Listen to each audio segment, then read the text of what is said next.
The article discusses the widespread use of the word y'all and its increasing popularity among English speakers.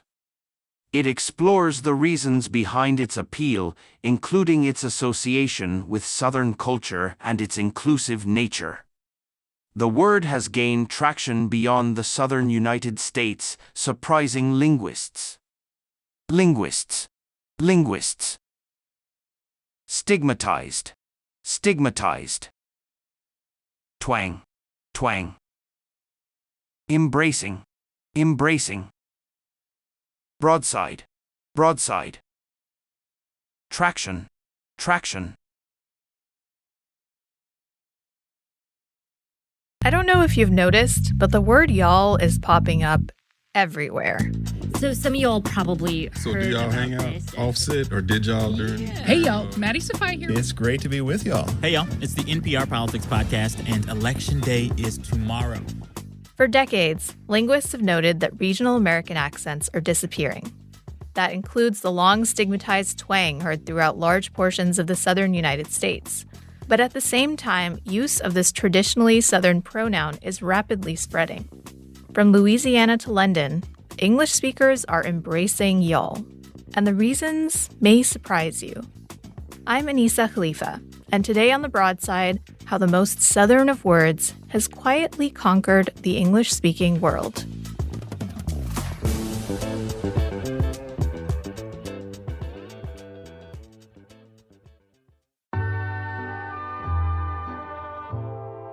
Hey, it's Anissa. I wanted to tell you about One Big Thing. It's a new podcast from Axios, hosted by Naila Boodoo, who interviews people you know or people you should know, leaders in politics, business, and culture. Every week, you'll hear one big conversation on the trends shaping our world from people like chef and humanitarian Jose Andres, Surgeon General Vivek Murthy, and technology reporter Ina Fried. Find One Big Thing in your favorite podcast app. New episodes drop every Thursday.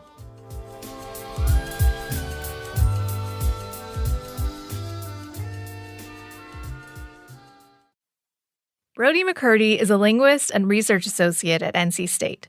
For several years, he's studied the spread of the word y'all from its traditional home in the South. He likens its broad appeal to America's love affair with another Southerner, Dolly Parton. You know, both conservatives and liberals love her, queer and straight people love her. And what we see with the pronoun y'all, we see Southerners love y'all, non-Southerners are increasingly loving y'all. Dolly Parton is the y'all of pronouns, and y'all is the Dolly Parton of pronouns. I love it. I love it. What initially made you get interested in this topic? It's kind of obscure, right? Like, it's not the most obvious. What made you think, okay, this is what I want to study? Well, I'm from Southwest Florida, and that's an area that is geographically Southern, but not culturally Southern, really. Most people there are transplants from the Northeast or the Midwest. And so I was a you guys user. My family were you guys users. All my friends used you guys. And so it wasn't until I came to North Carolina for undergrad that I started noticing that my friends from the Northeast, Midwest, anywhere outside the South who had moved south were starting to adopt the pronoun y'all. And that was really interesting to me because as someone who didn't consider themselves Southern, that just would never have crossed my mind to adopt the pronoun. And what I started noticing in particular were those people were really involved in a lot of progressive spaces, were people who were really socially conscious, who were very intentional about making their language inclusive and welcoming. And so those weren't characteristics I was stereotypically associating with y'all users, before I moved south. And so I was just really fascinated about this kind of new y'all user who was adopting the pronoun for reasons other than just because it was Southern or just because they were growing up saying it. And so when I went to my master's program for the linguistics program, I just thought, this would be a really kind of cool thing to study. Just want to note that you said you moved south from Florida, which is telling. I know, right? But it's a weird dynamic in Florida for sure. So you've studied the history of this term, right? So what is the history of y'all? When did it first show up? There's a lot of debate in linguistics about the origin of the pronoun and how that contraction came together. What I kind of can say is that a lot of the research about the Southern accent just in general is that a lot of what we stereotypically associate with sounding Southern really starts to develop around the Civil War. So it's actually relatively recently.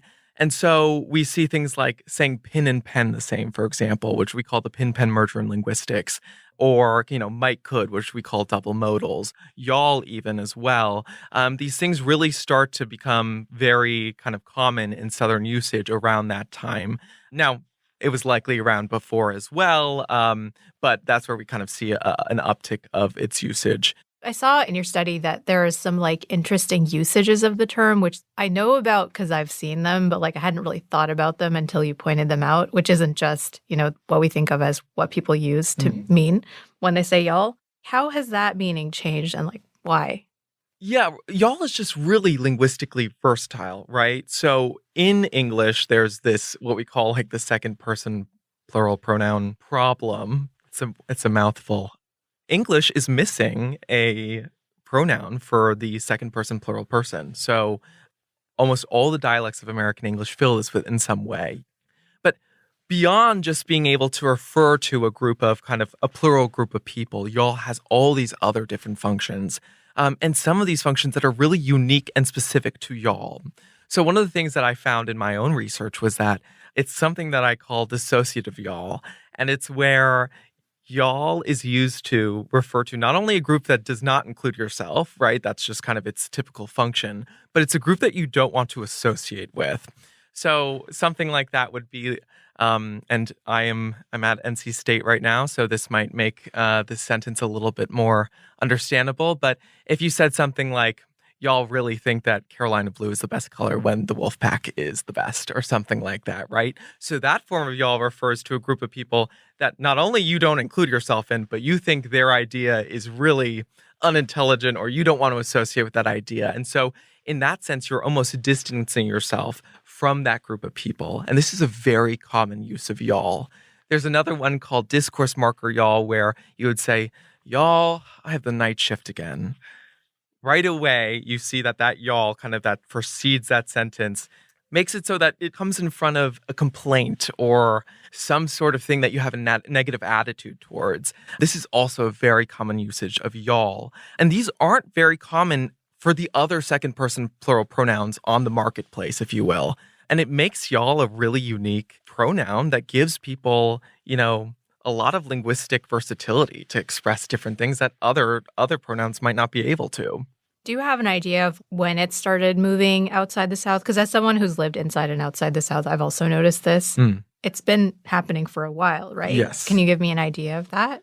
So interestingly, the first study that documented that y'all was spreading outside the South took place in the mid-1990s. And so this group of linguists did this survey where they found that y'all seemed to be spreading quite rapidly outside of the South. And this was really, really surprising for me, and I think a lot of my friends. This seemed like a very recent phenomenon, but it's actually been going on for, at least at this point, 20, 30 years. And so this really shocked linguists when they first found this finding, because y'all is so stereotypically associated with sounding Southern, and sounding Southern is quite stigmatized in the United States. So why would this stereotypical Southern feature be spreading outside the South instead of receding or disappearing, as a lot of other features in Southern American speech seem to be doing in urban areas across the South? So at least it likely was spreading before then, but that's where we first see documented spread in the 90s with this study. And so why, given this context, is y'all spreading despite that stigma? So, this isn't the only answer, but this is one that I found in my own research, which was that y'all is increasingly understood as a gender-neutral, kind of inclusive pronoun in relation to you guys. So as a gender-neutral alternative to you guys. And this newfound utility of that pronoun is allowing people to kind of adopt this pronoun where they might not have, just based on the fact that it was Southern or that they didn't grow up saying it. And so you see a lot of what I call late y'all adopters who adopt the pronoun because they see it as this really useful gender-neutral way to address a group of people. They might not identify as Southern. They might not have any other features that sound Southern or associate with a Southern accent, but they kind of see y'all as this very useful tool for them to use in order to kind of be more inclusive or welcoming of kind of gender expansive identities. But the interesting thing is this is a much more recent trend, right? But this y'all has been spreading for quite a long time. So what are some other reasons that might have already been happening? The linguists who first documented the change in the 90s really were saying that why it's spreading is because it's very useful, right? It fills in that second person gap.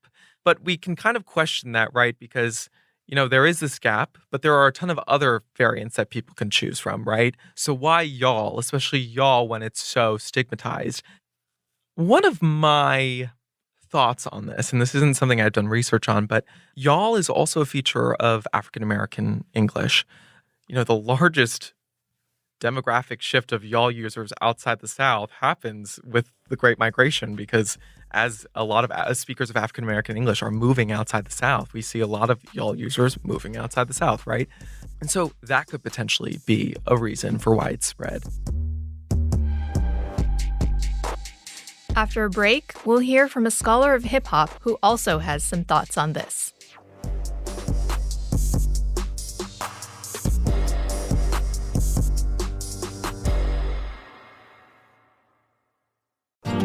North Carolina has more than 500 towns and cities, each with its own character, challenges, and stories to tell. Change is difficult, and we're going through a tremendous amount of change. I'm Colin Campbell, Capitol Bureau Chief at WUNC Radio. Join me as I travel the state of North Carolina to hear from people trying to make their communities better. The project is Main Street NC, and you can listen on the WUNC Politics Podcast.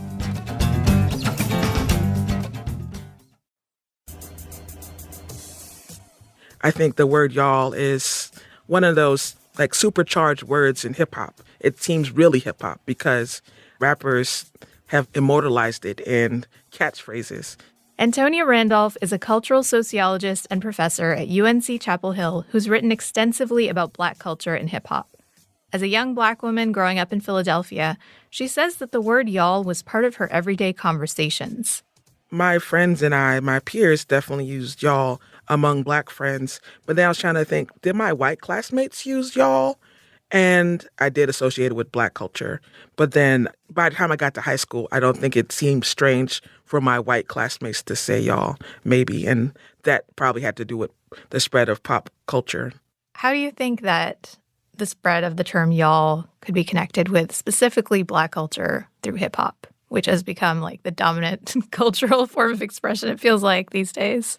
Because hip-hop culture is dominant culture, as you said, whatever is used in hip-hop, I think, will be picked up beyond people who are even involved in hip-hop. You don't have to be a hip-hop fan to have y'all roll off your tongue, perhaps because you heard it in a rap song that you didn't even turn to. It was on the radio at the grocery store. So because hip-hop is ambient, you might have heard y'all and heard your young people using it and just pick it up.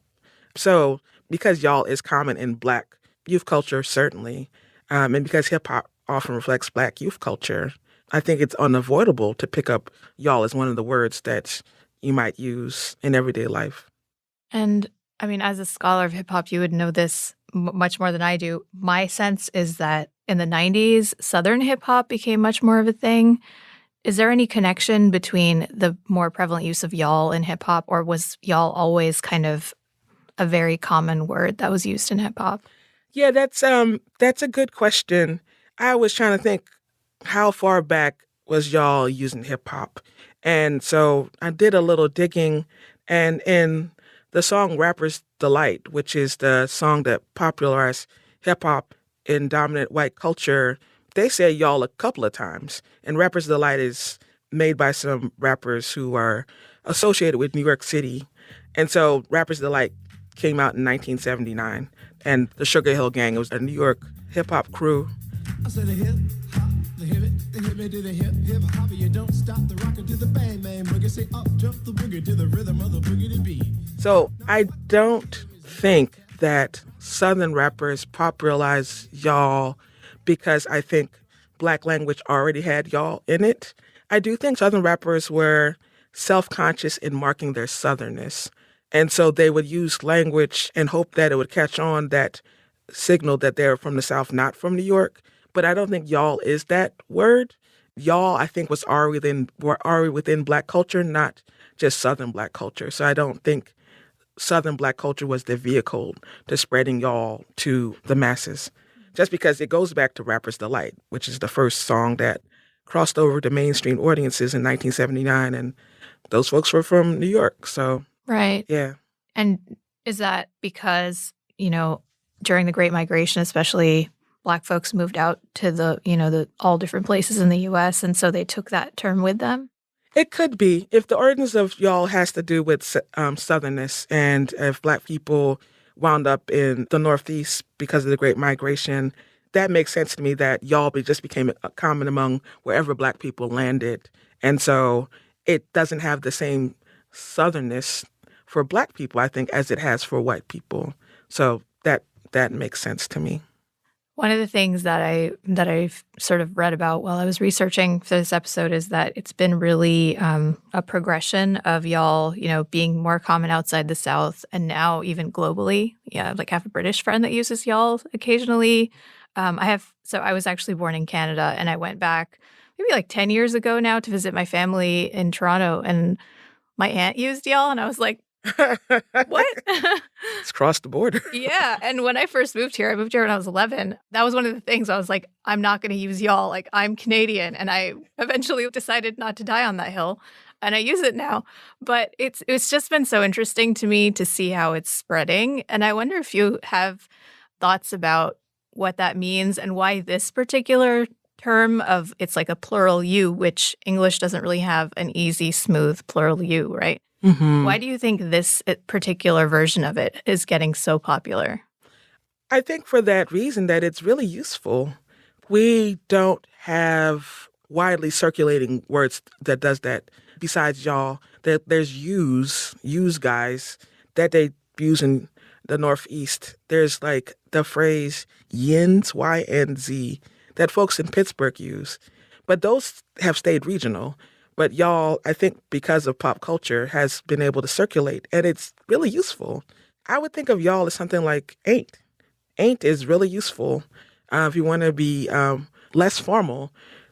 Ain't no way I'm going to do that. Ain't just sounds good to use. It does something that people want to be happening in conversation, and y'all's the same kind of thing. And it's not loaded. It's loaded with Southernness, and it's loaded with Blackness. And the Southernness might cut against it, but the Blackness, because Blackness is marked as cool, Blackness might help it circulate, because Blackness without Black bodies attached is cool. So I think, yeah, it's a useful term. I wanted to bring up one of the things that the linguist we spoke to studied, and he said that one thing that he noticed was what he calls the dissociative y'all, which is used to sort of distance the speaker from a group of people that the speaker finds disagreeable. So, for example, something like, y'all really think being late is a personality trait, or y'all need Jesus, that kind of thing, which these are the examples that he gave me. But I've noticed that a lot, especially online. And I wonder how you see this, and if you think it's connected to the way that Black internet culture has sort of spread and also been appropriated by a lot of other groups. Huh. That's interesting. A really specific use of y'all, where it's not just you all, but it gets to have a meaning of distancing yourself from who you're trying to refer to in a comic way, it sounds like. I mean, I don't doubt it. I mean, there's so many inflections in how language is used that people using it for effect. There's so much about Black language that is a performance of cleverness and humor that I wouldn't be surprised if it doesn't have something to do with people picking up on creativity and how Black people use language and kind of adapting it, noticing it, and using it to effect too. Do you mind if I ask you how you feel about that? How I feel? I think people should become as aware as they can about the origins of language that they're using, to understand that language has history, and to know that language is embedded in power relations, so that all kinds of Black slang is adopted by non-Black people And that's a form of appropriation, and it could be a form of domination. It could be a form of emptying out the meaning that language has among Black communities and treating it as though it doesn't have a history. At the same time, because language and all culture crosses barriers, I think it'd be hard not for that to happen. And so I think the best practice is probably to be aware of where language is coming from, to acknowledge that language has a history that is associated with particular racial and ethnic groups, cultural groups like gay culture, that sort of thing, and to not imagine that it's innocent. But it'd be hard. I think it'd be unreasonable to think that people would abstain from using words that just become popular. That would be hard to do because we just brush up against the people. It's fun to do the new thing with language. And I think it'd be hard to back away from that as folks live in everyday life.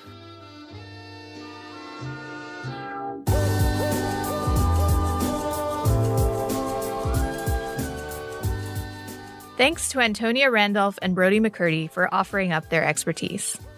This episode was produced by me, Anissa Khalifa. Our editor is Jared Walker. Al Wodarski provided audio engineering support.